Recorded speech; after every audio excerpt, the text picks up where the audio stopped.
10 fingers channel में आपका स्वागत है। आज हम कक्षा 10 की गणित में प्रश्नावली 8.2 का प्रश्न क्रमांक 3 हल करेंगे। प्रश्न है मान निकालिए। तो यहाँ पर हमें ये क्वेश्चन दिया हुआ है। अब यहाँ पर पहले हम इन सब चीजों के मान रख देंगे और फिर उनको हल करेंगे।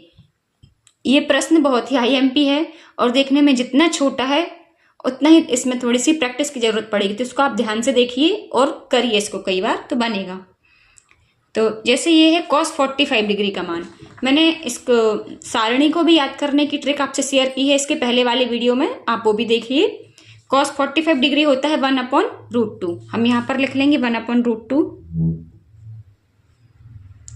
फिर है sec 30, तो ये है sec 30, ये है 2/√3 और साथ में हम देख लेते हैं cosec 30।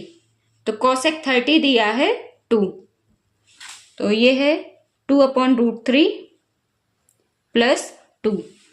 बस इतने से चीज को हल करना बस सीखना है आपको। ये कैसे हल करना है, ये 1/√2 तो वैसे ही रहेगा, ऊपर का ऊपर हल कर लेंगे, नीचे का नीचे। अब यहां पर ये देखिए 2 के नीचे हम मान लेंगे 1, तो अब हम इनका LCM लेंगे, √3 आ जाएगा। ये हो जाएगा 2 प्लस यहां पर ये देखिए √3 से डिवाइड करेंगे 1 को, √3 आएगा। अब यहां पर √3 का 2 में गुणा कर देंगे तो ये हो जाएगा 2√3।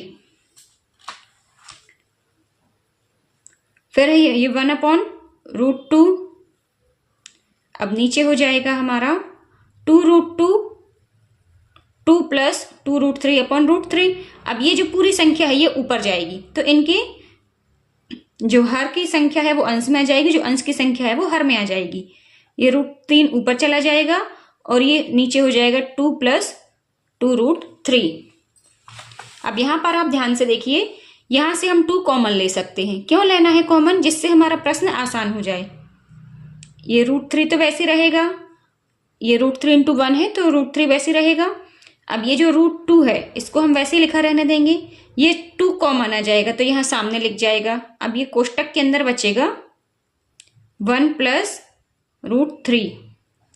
ये स्टेप यदि आपको समझ में नहीं आया हो तो आप इसमें थोड़ा सा देख लीजिए। ये देखिए यहां पर है सिर्फ इतनी संख्या 2 + 2√3, हमने यहां से 2 कॉमन ले लिया तो ये अंदर बचा 1 + √3। बस यही 1 + √3 हमने लिखा है, 2 को इस √2 के सामने लिख दिया है। अब हम इस √2 का अंदर गुणा करेंगे। क्यों करेंगे? क्योंकि हमें नीचे कोई भी संख्या रूट में नहीं चाहिए, नीचे पूरे पूर्णांक होना चाहिए और रूट वाली संख्या ऊपर लिख सकते हैं। ये आंसर लिखने का नियम है। तो √3 वैसे रहेगा, ये है 2 और अंदर हो जाएगा √2 से गुणा करेंगे तो √3 प्लस, अब ये √3 × √2, तो रूट हट जाएंगे और ये 3 × 2 हो जाएगा रूट के अंदर। अब ये देखिए यहां पर हो जाएगा √3/2 बाहर रहेगा और अंदर हो जाएगा हमारा √2 + √6।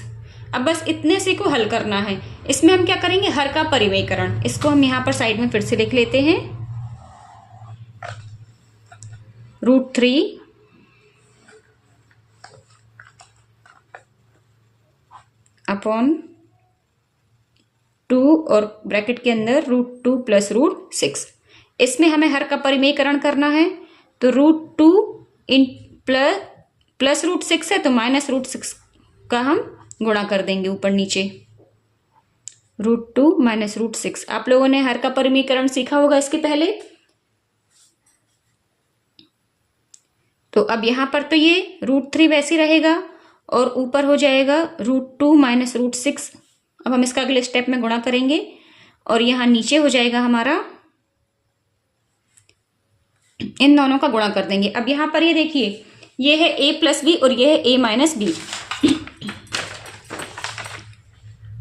a + b और a - b, इसका क्या होता है विस्तार, a² - b²। ये वाली जो कंडीशन बन रही है ना, a + b और a - b, तो 2 तो वैसे रहेगा बाहर और अंदर क्या हो जाएगा a² अर्थात √2 का स्क्वायर और -b² यानी कि √6 का स्क्वायर। बस यहाँ पर आपको थोड़ा सा समझना है आप खुद ही जब ये हाथ से हल करेंगे तब आपको अच्छे से समझ में आएगा। अब ये √3 का ऊपर गुणा कर देंगे तो ये हो जाएगा √3 इंटू √2, तो ये हो जाएगा √6 माइनस √3 इंटू √6, ये हो जाएगा माइनस √18। और यहाँ पर 2 तो वैसे ही रहेगा बाहर और अंदर हो जाएगा √2 इंटू √2, ये होता है अकेला 2 और माइनस √6 इंटू √6, ये होता है 6।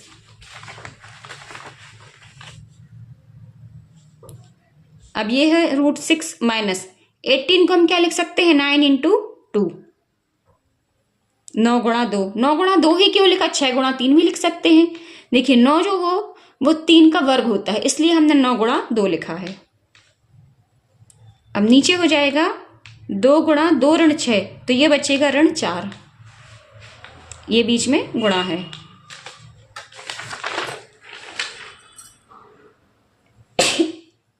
अब यहां पर हो जाएगा √6 माइनस 9 तो 3 का वर्ग होता है, तो 3 बाहर आ जाएगा और √2 अंदर बचेगा। ये थोड़ा सा आप लोग समझने की कोशिश कीजिए जब हम इसको अंदर लिखेंगे। जैसे ये है रूट के अंदर 9 गुणा 2, तो रूट के अंदर ये क्या हो जाएगा 3 का वर्ग गुणा 2। अब रूट के अंदर यदि कोई संख्या वर्ग में है तो वो बाहर आ जाती है और ये रूट अकेले दूसरी संख्या के ऊपर लग जाएगा, इसलिए हमने इसको लिखा 3 गुणा √2। अब यहां पर ये देखिए ये हो जाएगा माइनस √8। अब ये तो है ऋण √6 माइनस 3 √2 और अपॉन ऋण 8।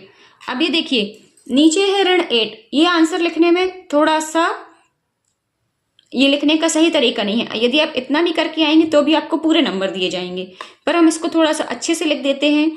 तो यदि हमें नीचे का ऋण हटाना है तो ऊपर हम क्या करेंगे ऋण कॉमन ले लेंगे। अब जब ऋण कॉमन लिया तो जो धन की संख्या है वो ऋण की हो जाएगी और जो ऋण की संख्या है वो धन की हो जाएगी। ऐसा हम कर सकते हैं। जब भी हम इस ब्रैकेट को खोलेंगे तो ऋण का गुणा अंदर हो जाएगा, हम इसी स्टेप में आ जाएंगे। अभी हमने कॉमन लिया है माइनस ऋण 8। कॉमन क्यों लिया है, इस वाले ऋण से इस वाले ऋण को काटने के लिए। यहाँ ऋण ऋण कैंसिल हो जाएंगे तो नीचे हमारा क्या बचेगा ऋण का 6 धन 3 √2 बटे धन का 8। अब ये धन का 8 तो नीचे आ गया, पर इस आंसर को भी हम थोड़ा और अच्छे से लिख सकते हैं। जो धन की संख्या है वो आगे लिख देंगे। ये हो जाएगा 3 √2 माइनस 6, सॉरी ये था √6 अपॉन 8, और यही हो जाएगा हमारा आंसर। आप लोगों को ओवर राइटिंग एग्जाम में बिल्कुल नहीं करनी है, कोशिश करें कि बिल्कुल साफ सफाई से लिखा जाए। इसको मैं काट के फिर से लिख दे रही हूं। ये हो जाएगा हमारा प्लस का 3 √2 माइनस का √6 अपॉन 8, और यही हो जाएगा हमारा आंसर। तो उम्मीद करती हूँ ये प्रश्न आपको समझ में आ गया होगा। आप इसकी 1-2 बार खुद से करने की प्रैक्टिस कीजिए। जहाँ समझ में नहीं आता है आप या तो पूछ सकते हैं या उसी को आप फिर से रिवाइज कर सकते हैं, बनेगा आपसे। फिर मिलते हैं नेक्स्ट वीडियो में, तब तक के लिए पढ़ते रहिए, मस्त रहिए।